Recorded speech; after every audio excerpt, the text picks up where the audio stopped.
Will Kia's new three-row electric SUV be worth the wait? We head to the automaker's homeland for an early peek.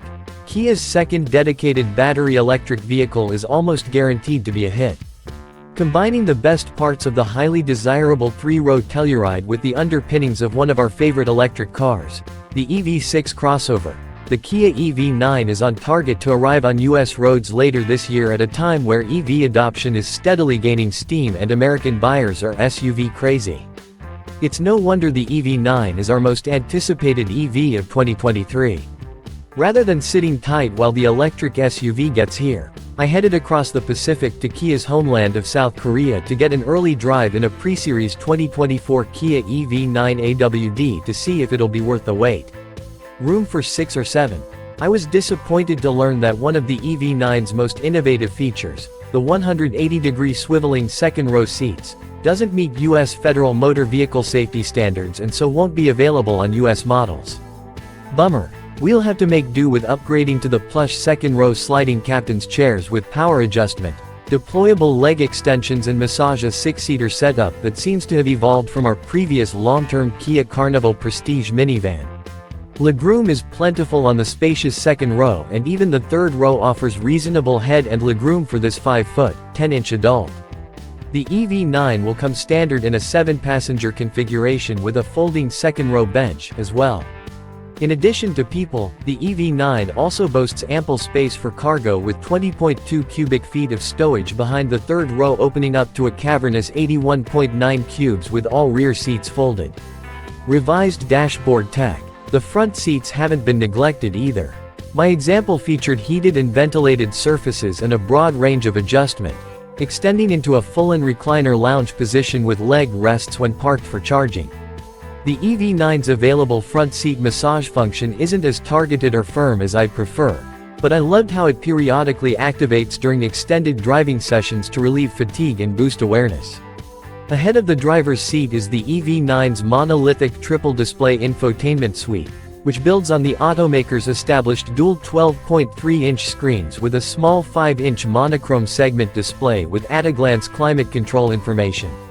Kia has once again revised its software, presenting the EV9 driver with a new, more personalized home screen that can display more information at a glance via customizable widgets and shortcuts.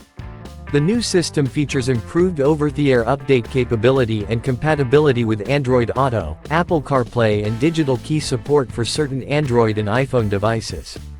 Testing the 2024 Kia EV9 in Korea. Haptic capacitive touch shortcut keys for map, audio source and more seem to disappear into the dashboard surface below, finished in wood veneer on my example, which is aesthetically nice, but can be difficult to accurately hit from the driver's seat. Functionally, I'm glad these shortcuts are now completely separate from the dedicated physical buttons for temperature and fan speed control below. Overall, the dashboard feels like an organizational improvement over EV6's already impressive formula.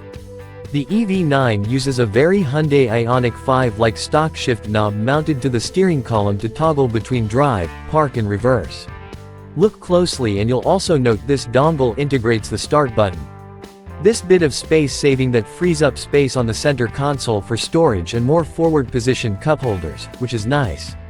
If I can pick one more ergonomic nit, it's the placement of the drive and terrain mode buttons on the EV9's 4-spoke steering wheel. Tucked low beneath the center hub, I found them more difficult to reach without awkwardly bending my wrist. I vastly prefer EV6's big convenient drive mode button that falls within easy reach of a thumb at the 8 o'clock position. In Kia's defense, the central location is more difficult to accidentally hit while shuffle steering, and the average EV9 driver with an SUV full of family members probably won't bounce between drive modes as often as I do. But as a driver who enjoys quickly double tapping into sport mode for a quick pass, I wish there were a middle ground here. Like the similarly large Telluride, the EV9 is also available with a digital display rearview mirror, which greatly boosts visibility, especially when passengers' heads or tall cargo blocks the back window. Electric powertrain. During its initial model year, the EV9 will be offered with 3 electric powertrain configurations. The standard range model starts out with a 160 kilowatt motor that drives the rear wheels to the tune of 215 horsepower and 258 pound-feet of torque, matched with a 76.1 kilowatt-hour battery.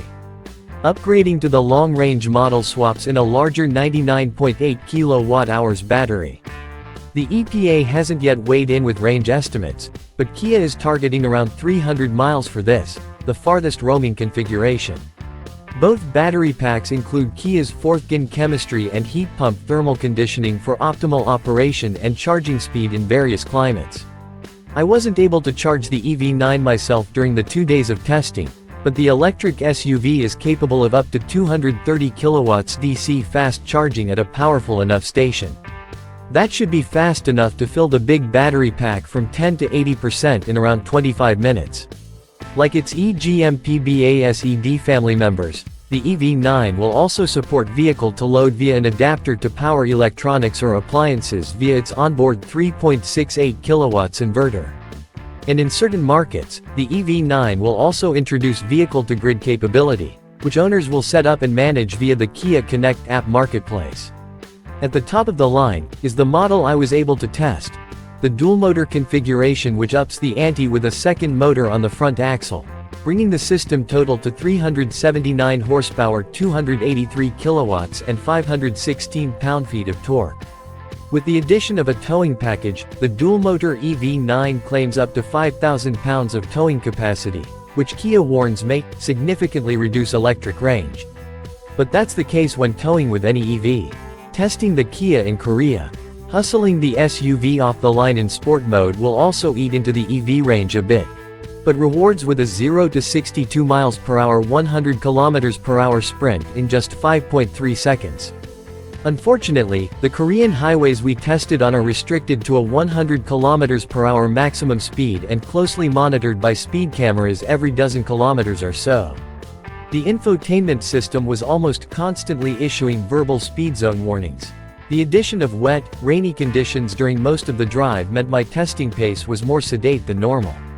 There was a short jaunt away from the major highways, where I was able to get a taste of the EV9's agility around narrow, serpentine switchbacks. I found the SUV more nimble than I expected, tackling the narrow bends with poise and agility that left me eager for more time behind the wheel on my home turf. The drive took us over around 300 miles, crossing from coast to coast across the Korean peninsula and back. The electric SUV tackled the mountainous terrain with aplomb, cruising and passing confidently and slipping silently through the many tunnels along our route, including the 11-kilometer Incheongyang Tunnel, the longest continuous tunnel in Korea and the 11th longest in the world. It's so long, the tunnel's designers engineered colored light sections and even a musical road segment that plays Twinkle, Twinkle Little Star as your tires pass over the texture to keep drivers from being hypnotized by the monotony. My co-driver and I averaged around 3.3 miles per kilowatt-hour over the course of 2 days of slightly boring, if not also extremely comfortable driving, not too far off of the 3.5 miles per kilowatt-hour that I average in our long-term Kia EV6, though I imagine that number would dip a bit when subjected to the higher average speeds around my neck of the woods.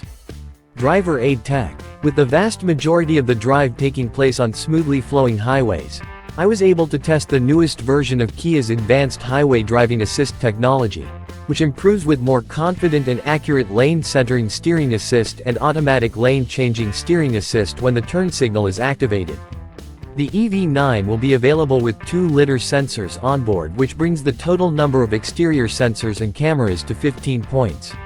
I'm told that the EV9 is Level 3 autonomous capable in certain markets, but the EV will only be approved for hands-on highway driving assist in the US at launch. Coming to America, first the Telluride, then the EV6, and now lightning strikes thrice with the excellent 2024 Kia EV9. After this positive first impression, I'm hankering for another turn behind the wheel, which I expect I'll get when the North American spec arrives at dealerships later this year, the fourth quarter of 2023. Leading up to the on-sale date, we'll also learn more about specific trim details, EPA-rated range and pricing. Shortly after the initial batch of imports, Kia says it will move EV9 assembly to its West Point, Georgia plant starting sometime in 2024. making the EV9 the automaker's first battery electric vehicle built in the US from globally sourced parts.